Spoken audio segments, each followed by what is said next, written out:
buenas noches, bienvenidos a otra edición de Odisea Argentina. Y el país recuerda hoy a Alberto Nisman.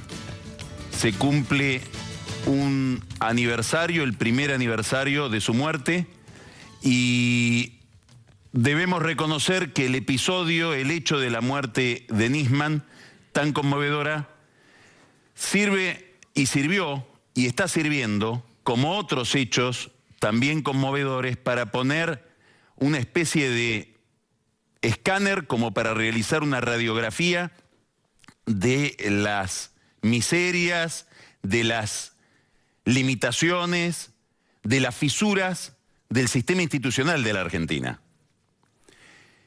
¿Por qué?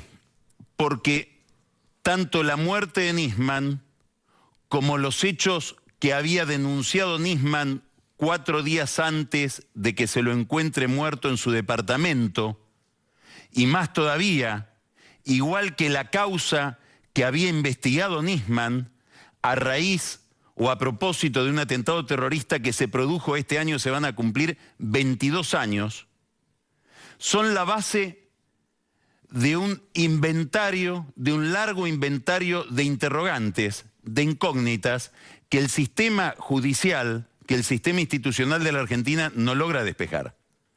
Tal vez lo más importante que tiene para decirnos la muerte de Nisman es eso, es que se agrega una incógnita sobre otra hasta constituir una especie de geología, una especie de capa sobre capa de impunidad. La impunidad del caso AMIA, la impunidad de quienes lo encubrieron una y otra vez, como acusó Nisman que sucedió con la presidenta Kirchner, la impunidad de la muerte de Nisman, que no sabemos por qué se produjo, y en todo caso no sabemos cuál es su índole, si se trató de un suicidio o se trató de un asesinato.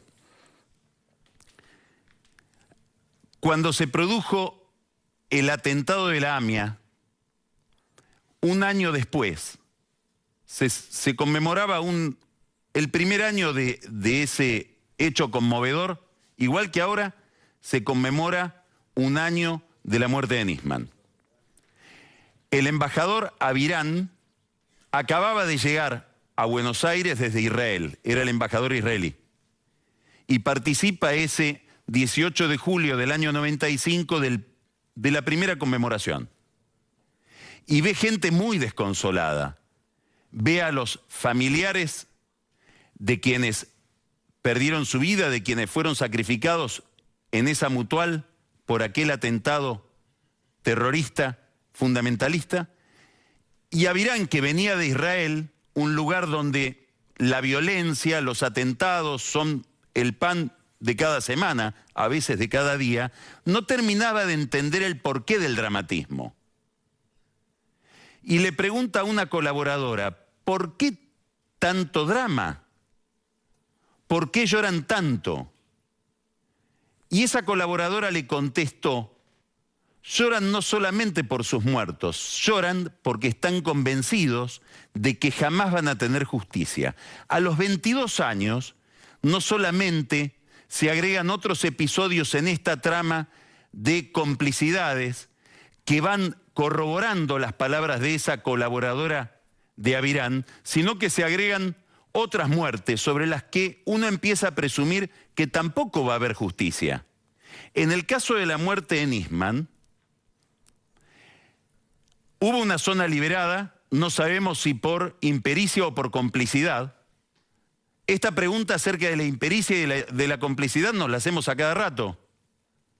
El gobierno no sabe todavía si fue por impericia o por complicidad, muy probablemente por impericia, que a un grupo de la gendarmería le dijeron, quieren encontrar a los Lanata y Esquilachi, tienen que ir por esta ruta hasta un lugar donde hay una palmera. Ahí se van a encontrar con un camino. Giran a la izquierda, primer rancho, segundo rancho, tercer rancho, están ahí. Un dato provisto por la AFI. ¿Qué hizo el grupo de la gendarmería? Fue hasta la palmera, no dobló a la izquierda, dobló a la derecha. Primer rancho, segundo rancho, tercer rancho, cuarto rancho, no los encontraron. Tuvieron que encontrarlos mucho después. Lo mismo sucede cuando uno está mirando la investigación de la muerte de Nisman. ¿Qué pasó esa noche en el departamento donde llegó la fiscal Fein y después apareció Sergio Berni? Decenas de personas destruyendo todas las pruebas. ¿Qué pasó con la zona liberada?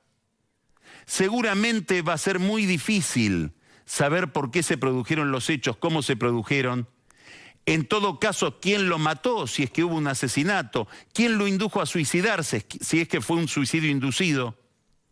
Muy probablemente haga falta, como en tantos otros casos, la institucionalización de la figura del arrepentido para que sepamos algo. A lo mejor, si hubiera una imputación para alguien que estaría dispuesto a decir la verdad, si le rebajan la pena y a demostrar fehacientemente de qué se trataron los hechos, sepamos alguna vez algo, como en el caso de estos narcotraficantes que huyeron del penal de General Alvear. Es lo que está pasando en Brasil, en otra escala, con otros temas de corrupción, con el caso Petrobras. Sin ir más lejos, hoy a la mañana nos enteramos en los diarios brasileños, concretamente en Estado de Sao Paulo, que un director internacional de Petrobras, asociado a un cambista, corroboran y dan los detalles de que en la venta de la mitad de Transener, de la transportadora de energía Transener, al grupo Electroingeniería de Gerardo Ferreira, tan ligado a Zanini, tan ligado a Devido, hubo una coima importantísima.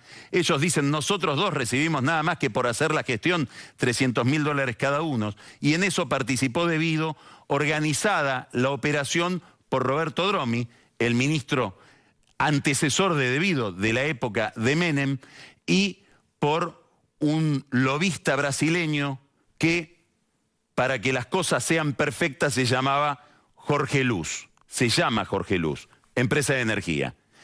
Esto se sabe por la figura del arrepentido. Tal vez alguna vez se instaure la figura del arrepentido en la Argentina y empiecen a develarse los misterios por esa vía, porque por el procedimiento que tenemos ahora se van cubriendo y cubriendo capas de misterio que son capas de impunidad, capas donde el crimen queda sin castigo. Tampoco sabemos por qué se produjo el hecho que denunció Nisman. Todavía el kirchnerismo no ha podido dar una explicación convincente de por qué Cristina Kirchner pactó con Irán.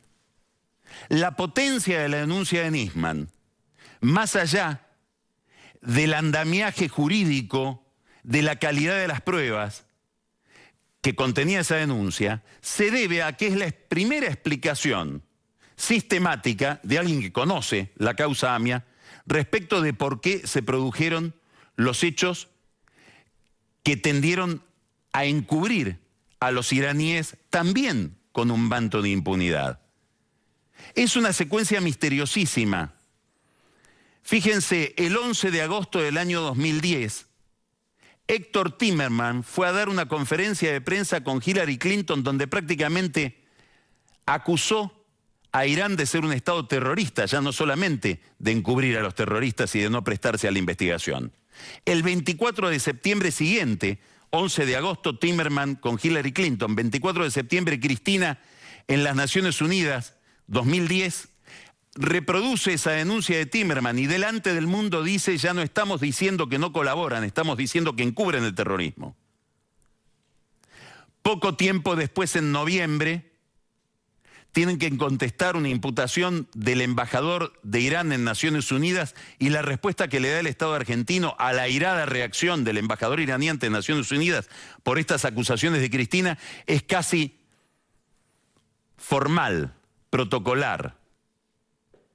20 de enero del 2011, 11 de agosto, Timerman en el Departamento de Estado acusando a Irán con Hillary Clinton.